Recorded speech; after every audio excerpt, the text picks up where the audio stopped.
ginawa dito sa ating lugar. Marami siyang mga scholars. Nagbibigay siya ng scholarship. Baka gusto nyo mag-apply. At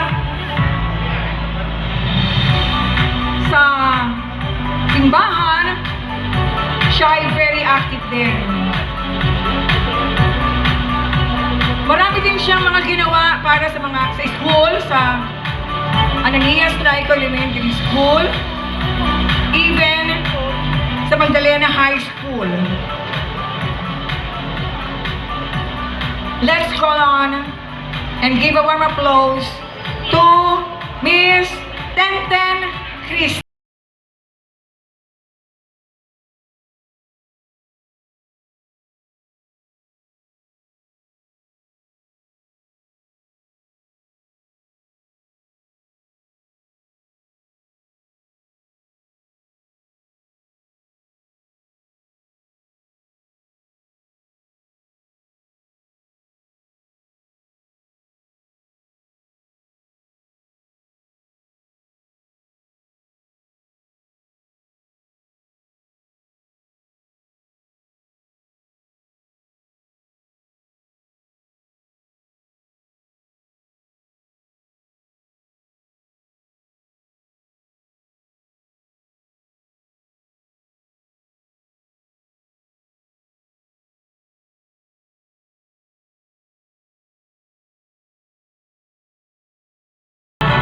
Ang susunod po natin bibigyan ng parangal.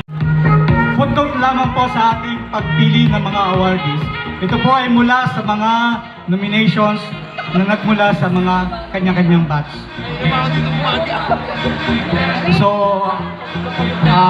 ang mga nominations po ay nilakapan tulad ng nakagawian natin.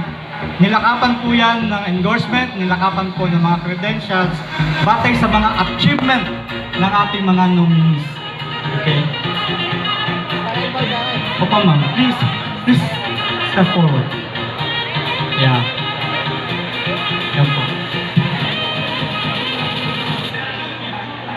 Okay. Kaya po sa lahat ng batches,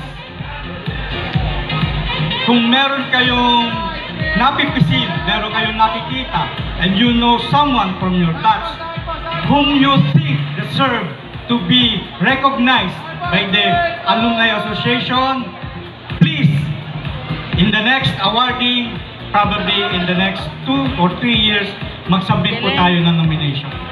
Ganun po yung proseso. Okay?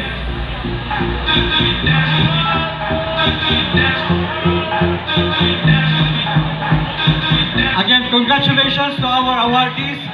Thank you very much.